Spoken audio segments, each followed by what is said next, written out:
I just stacked this dude. All right, so we sat heads up and got action pretty quickly.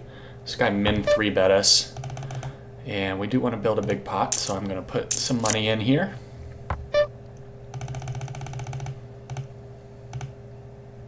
About 2/3 of the pot on each street would probably be good. And he folds. So very first hand we opened king deuce. He 3-bet, which I'd usually fold, but he clicked it back, so we took a flop.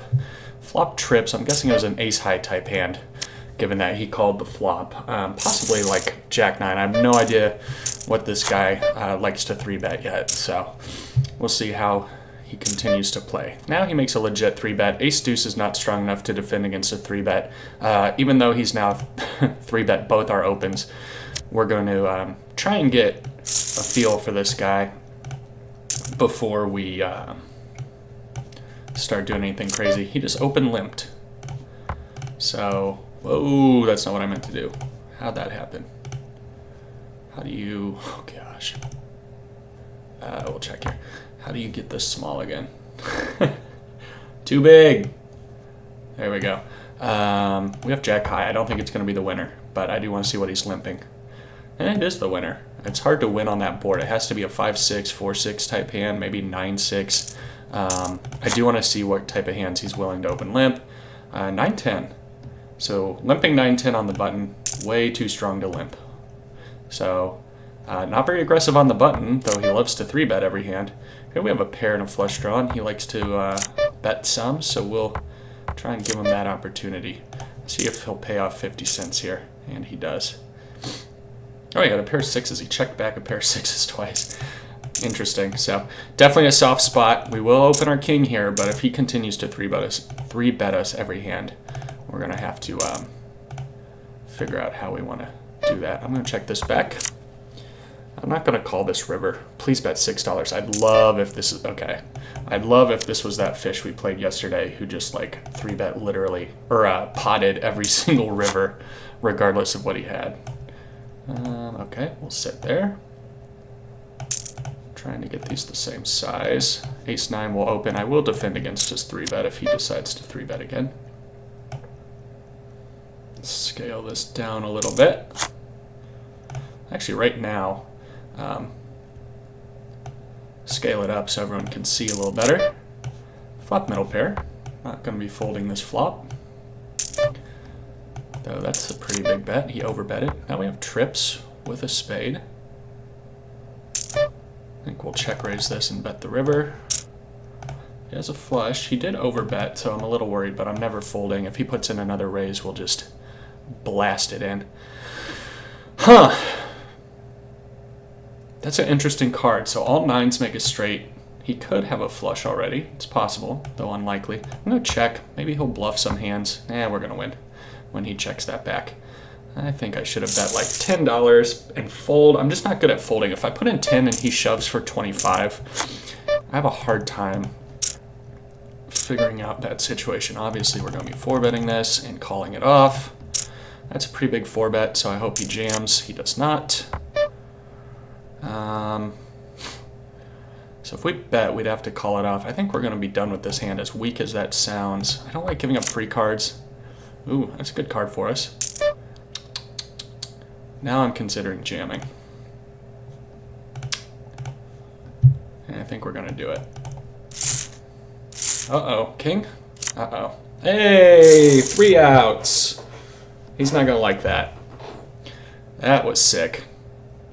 That was pretty sick. All right. Well, that's a good start. We'll get rid of that table. I like to sit 50 because I have a feeling I have found that the softer players do. I guess, I don't know. I guess we could have just folded the turn. There are some kings. He's never folding a king. He probably isn't folding an 8. I'm just trying to figure out what hands he would call a 4-bet with after min 3-betting that have a king, but that wouldn't jam. But I think we made a bad play and got lucky there. But I'll take it. How bad? I don't want to complain about running bad right now after what just happened, so I won't. We had 6%, like 6 point something percent going into that river, so I'm not going to complain too much. All right, we're sitting these two tables. To keep this video from me having to go back and just fast forward till we get more action, I'm going to fire up some low stakes PL Omaha. What's going on? Oh, gotta click one of those. Wow, no one's playing? Oh, because I need micro. I wanted 2550. And there's two tables. Perfect. Hopefully they're not full by the time we get there. Of course they are. Gosh, why does that keep happening? Go away. Let's see if this table's full. So we'll play a little Omaha ha ha. People are really bad at it, myself included. Fortunately for us, I am a little better than the field. Though, still don't know how to play very good, so I don't know. Decent starting hand. It's really just two hold'em hands, so it's not as well connected as I'd like, but being double suited is nice, especially with the ace suited. We flop one pair, really nothing else to go for us, and this is a flop that should smash a lot of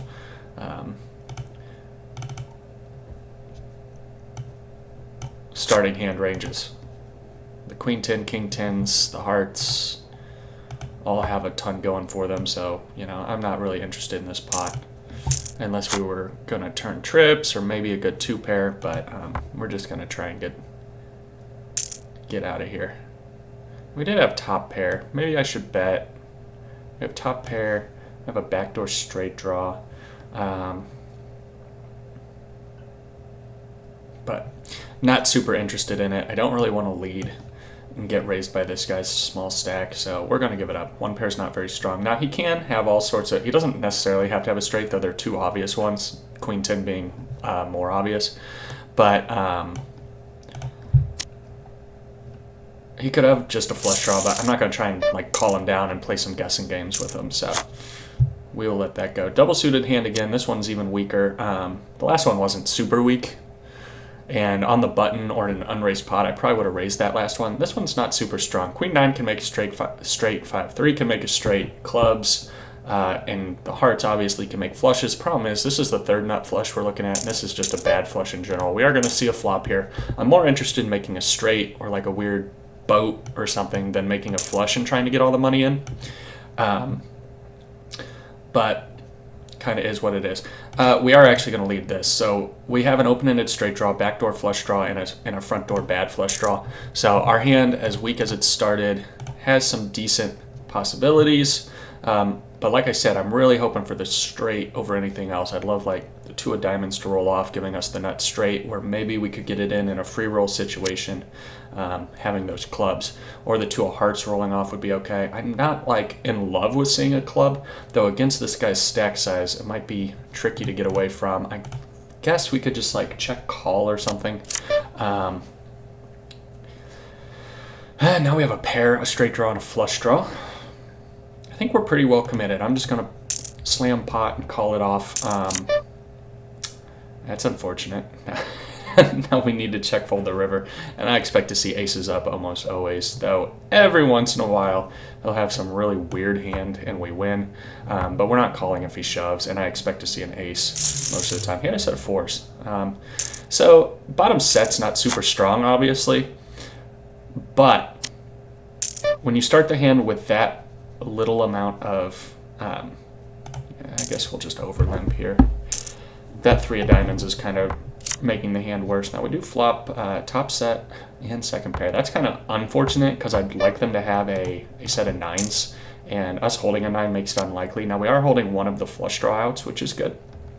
So he had a set. He probably should have just gotten it in. He probably should have gotten it in on the river. I mean, what? No straight, no flush came. So the only hands that can beat him, pocket ace is unlikely. Most people would raise that pre. Pocket 6 is possible, but he's holding a 6. So that was an obvious river jam for him that he missed. It was also an obvious turn jam, flop raise, given his stack size. And, man, I'm not in love with limping here, so it goes over limp. Now we'll be calling this min raise. And 6-7 and ace queen are like two separate hold'em hands. When you're playing PLO, you don't want to like fall into the trap of falling in love with a bunch of like different. You want a hand that's well connected in general, like 6, 7, 8, 9 would be pretty strong, where 6, 7, ace, queen is decent, not great. It's also unfortunate that our suited ace has we have our own blocker right here. This flop's not great. Pretty unconnected. A king and a non-heart king gives us the nuts. Problem is a lot of other people would have ace queen as well, in theory. It's a popular hand to take to the flop, and we could get free rolled. So it's not a super strong hand. I'm not in love with over limping. I like to play a lot of pots against these guys because they make pretty substantial mistakes post-flop, and they're not super aggressive pre-flop, so I thought we could get away with it, and we kind of did. We took a flop 5 ways for 2 big blinds, where I think if we flopped golden, we'd make a lot of money, so I think it ended up being okay. Over here now, and then to finish that thought in that hand, we didn't flop enough equity to be interested in continuing. Under the gun, I'm going to fold this, though the ace-10 being double suited does make me having a suited ace that can make Broadway, in general in PLO, having an ace high flush is just a really strong hand at low stakes because people do pay off with low flushes. Sometimes you'll even see them like raising non-nut flushes in spots where they should never be raising non-nut flushes. So I like to go to a lot of flops with hands that can make nut straights and nut flushes. The 8-10 can make a straight. The ace-deuce can make a straight. This would be a pretty strong hand in high-low. Let's see what we have over here. Looks like not much. A jack. We have no flush draw. A jack's the only card for us. With all these people behind, we are going to make a very, I think, standard fold. Over here, we would have made a pair of 8s. Really nothing else going for us, so didn't miss out on much. Pretty strong hand. Ace, king, 9-6 double suited. Not like I've said before. So I think I'll just try and get it in pre against this guy, especially if there's another caller. We'll be able to squeeze in a big pot-sized bet. So this is kind of 2 different hold'em hands. Now, this makes a strong flush. This makes the nut flush. That makes the nut straight. That makes some okay straights. So I am just going to try and get it in pre against this guy. Though sometimes we're kind of in trouble against like ace, king, jack, 9 and hands like that. But it's pretty strong, and we are going to try and take this one to the river.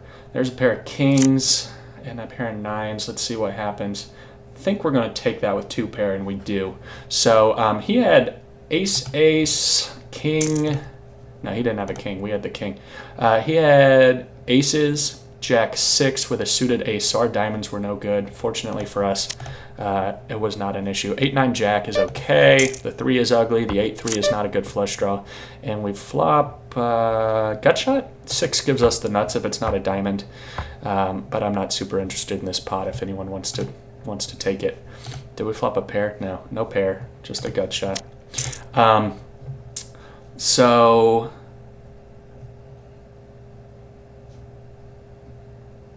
seven, 8, 9, 10 jack. That makes it a little more interesting. I think we'll be calling a bet here. So a 6, an 8, a 9, a jack. Here's another situation. So 2 different hold'em hands. 7-5 is like obviously not super strong. Ace-10 is pretty strong in hold'em, but all put together in PLO, early position with these guys behind us. I'm going to let that go. And we end up with nothing. I think we have jack high. Unless I'm like just totally missing something, which I am not. So, unfortunately, we would have flopped second pair and the nut flush draw.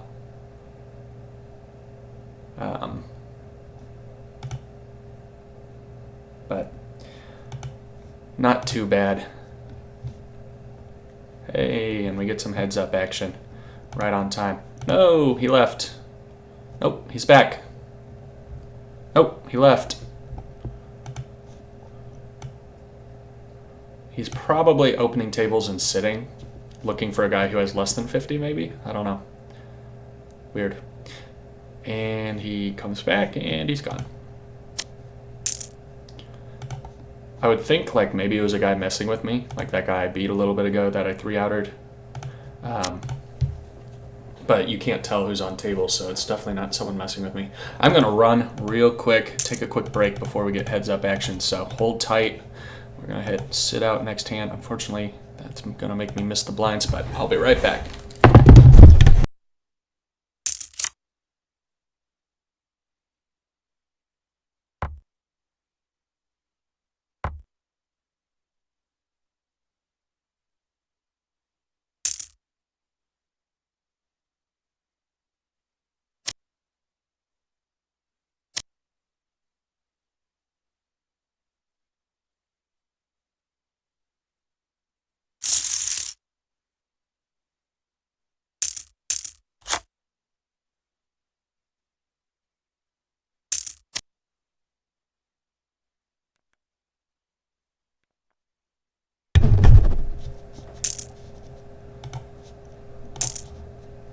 And it looks like we made it back. We actually didn't even miss our blind, and looks like we didn't miss any action sitting us, so pretty much the optimal situation. And someone sits us. 2 people sit us. Hopefully it's the same guy and he's bad. I love multi-tabling. 25 and 20, possible. Usually people kind of have their buy-in that they sit in for, but it's possible the guy's got like $45 in his account or $47 or something. I don't like playing guys with half stacks or lower, but given the situation where it takes time to get action these days, we'll take it. $20 is better than no dollars. Not really interested in this flop anymore. And not really interested here either. Both hands have played out exactly the same. Min-raise call, min-raise call. Different bet sizing on the river. I doubt this is the same person. It's probably just circumstantial that they both kind of played the same way. So I'm going to get rid of these PLO tables and focus back in on the heads up for now. I think we won a little bit. I'll fold that. I will 3-bet that. Unfortunately, it means we're going to be getting it in. That's a gross flop. We are going to be committed when we make this bet. I wonder if I make small, if sometimes he'll spaz shove. So I'm going to bet small, try and keep some worse hands in, and still set up for a river shove. So we defend Jack 8. I think it's okay. The stack size is not super deep. We flop bottom pair, which is not amazing. We turn trips. If he has a king, he should be betting again, and we'll be check raising, hopefully to get it in. I'm going to value bet fold here. He does have some 10s in his range. Uh-oh. Wow, okay. Interesting. Makes sense that he would just call on the river because I can have a lot of 10s. Does not make sense that he would not bet that turn.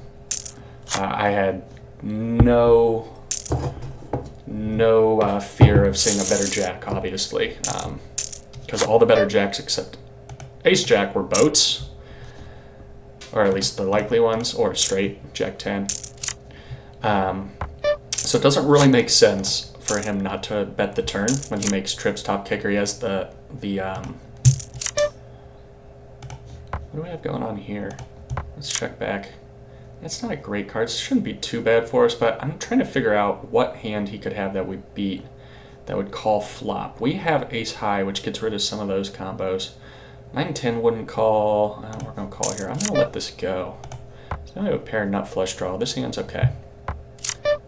When we make it, I'm going to go for a check raise, see if he can stab one more time at it. He doesn't. I don't think he had a hand that would call a value bet very often, so I was hoping he would either bluff or maybe we'd blow him up. He had a pair of 6s. You should definitely be value betting that. That's unfortunate. So we did miss a little bit of value on that, for sure. Ace 7. I think you could even just like jam that pre. You could do all sorts of stuff. I'm still kind of shocked at that ace jack versus jack 8 hand where he tried to slow play with like a monster hand. So yeah, that happened. Ace king, flop top pair, backdoor nut flush draw. We will be trying to get some money in here. We'll defend these aces. Flop trips. Probably check call, check call. Or not, sorry, check call, check raise. We will obviously be betting for value there. And we're obviously value betting here. top pair, top kicker. Ace-5 stinks, 6-7's possible, 8-5, 9-5, a little less likely but possible, but I'm not just going to be checking that back. Here we flop top pair and a bad flush draw, and this guy's kind of letting us run away in some non-showdown situations. I'm going to check raise this, and we take it down.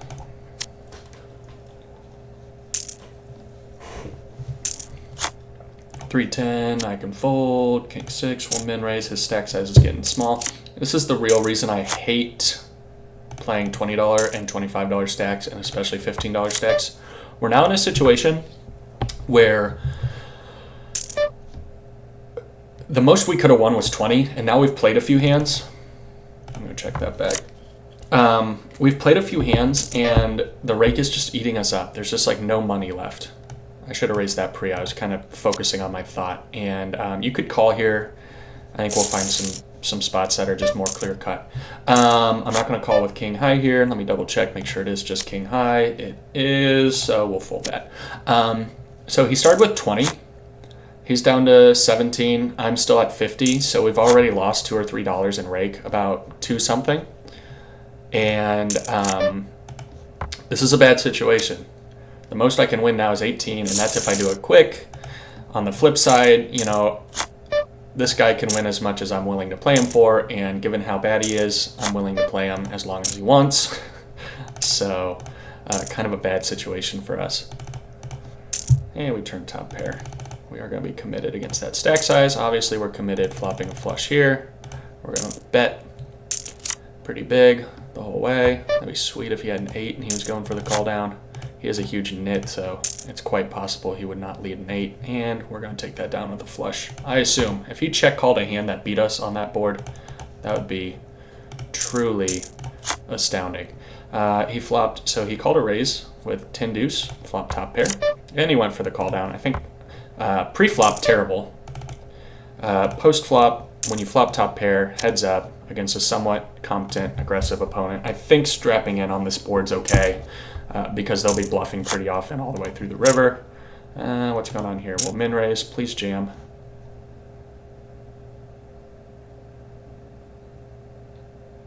He does not, but we flop top top. Here we'll c-bet. Here we'll c-bet. Please have a king. Here we make top pair, so that's nice. Well, if we bet 2, there'll be $8 in the pot on the river. Yeah, that's fine. Here, obviously, we're betting. We're just totally committed. If he has queen 7, 6, 7, or something, it is what it is. That's not a great card for me. The problem is I'm going to bet for value, half pot, and when he shoves, it's going to be $6 more. And there's a lot of things that missed. Please don't turn your cards over. Good. I was afraid.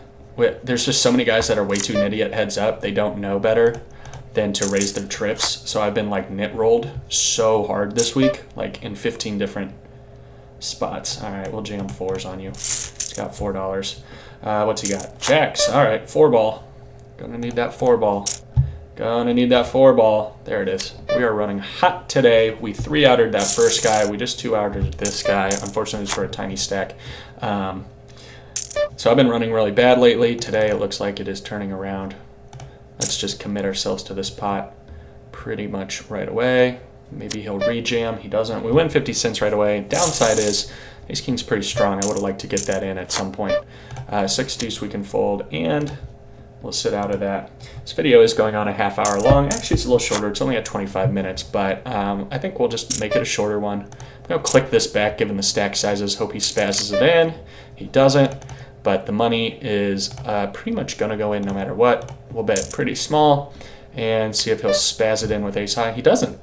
So we won 250 minus rake. I wonder if we could have gotten an extra 50 cents out of that or tied him to the pot better with a standard 3-bet. But I figured he'd just like probably jam almost anything he was opening. But he did not. So... yeah, turn a pair. If the river's less than a 10, we'll go for like a little value bet. He bets at 96 cents. Jeez. Trying to think of what he would bet. What would he limp in with and then bet the turn that we beat? I can't call a river bet unless we hit trips. This seems really nitty. I should have led the turn. All right, I'm going to fold. Like, in theory, he should have a queen here when he checks back the flop. Like, or at least if it was me, I would probably always have a queen there. So we'll let it go.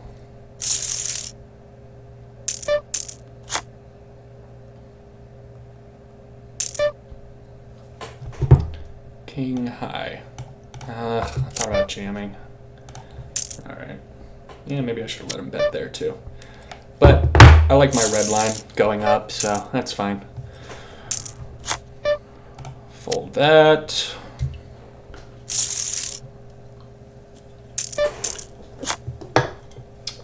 He hasn't 3-bet me yet, by the way, but he also doesn't fold to steal, so I'm not like really trying to play 3-7 with 10 big blinds or whatever, because he's going to come to the flop, and then like by the time we c-bet, it's a pretty bad spot.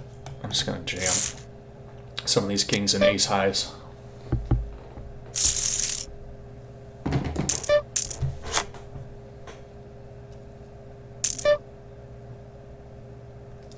Uh, 5-9 suited. We'll go to the flop. Flop nothing. He can have it.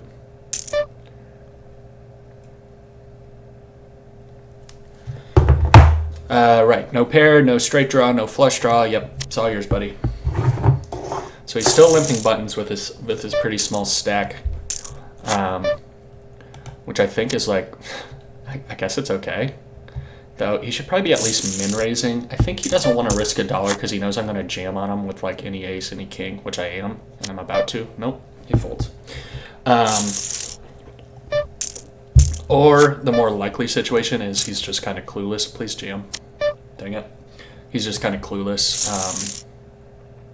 I guess, like, in theory, I'm trying to think. Like, I pretty much never advocate for, like, limping buttons heads up in a cash game. I'm trying to think if, like, you're down to your last $6.42. So your last...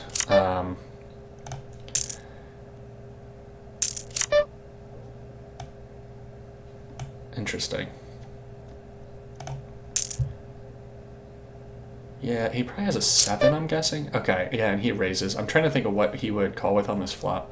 Yeah, I probably could have saved 50 cents. Though I think I would have checked called, so I probably would have lost more than 50 cents. I don't think he's bluffing very often. I'll fold. I probably... I don't know. Anyway, I'm trying to think. If you're down to your last, like, $10, should you be willing to just, like, limp buttons? It seems terrible still. Gosh, I assumed he was going to jam. You got to jam at some point, like, otherwise you're just going to get eaten up. Ace-9, we're going to be reshipping on him. Put the money in. Call. Call with like 8-9. Queen-10. All right, we're ahead of that. Brick 2. Hey, it was a 2. Hey, we're on fire today. We're on fire today, boys. Hey, good heads-up session. We paid $5 in rake to win 20, but we had two pretty fishy players. We had that kind of fishy guy right off the bat who we ran really well against. I decided to check back that ace-queen flop, or that flop with ace-queen, and then when the board paired on the turn, I made a nice little spazzy bluff. And after I did it, I think if I decide I'm committed to that, maybe I should just... So I don't think worse hands will call it off very often, like maybe ace-jack, ace-10. But so as soon as I did it and I saw what he had, that he actually did have the king-jack, I thought maybe if we decide we're committed against him, he seems kind of crazy, maybe just call, like call with ace-high. I don't know. It's not fun either way. We essentially we just ran really well. Like, you know, what can you do? So we had 6%. That's actually going to probably... Whoa, look bad on the old graph. Now we're running above expectation. Where's our EV line? Let's look. Showdown winning. Nope. There we go. Showdown winning. So we're way above because we won that $100 pot. So yesterday when we started, I essentially ended the night almost exactly at the EV was almost exactly even. Now, yeah, we're running a little above expectation, which is nice. So it's better than the other way around, though I feel bad running above EV against people. But hey, after yesterday's session, I had, I'm pretty sure I filmed it, so it was probably posted this week. I had probably the biggest fish I've played all month, and I was just like essentially on rage tilt.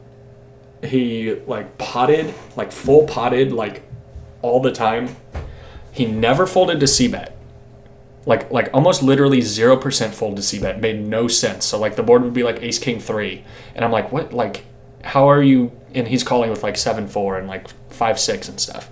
So like if he had any backdoor draw at all, he was calling, or like really like any two cards. I think like maybe he had watched a heads up video where they talked about pairs being really powerful or something, and he was just like, oh, I'll just call and try and hit a pair. I have no idea what was going on, but he ran like God. I mean, it was like we never flopped a pair. We were totally card dead, and whenever we did flop a pair, he would make like trips or something.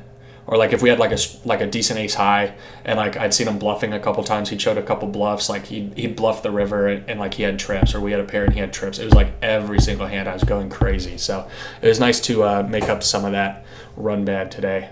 Though I feel bad for that first guy that sat and like just got blasted with his king jack versus ace queen. But what can you do? Happens to everyone, happens to me all the time, so I guess I can't feel too bad. So anyway, thanks for watching. I hope you enjoyed it. It was a fun little session. Till next time.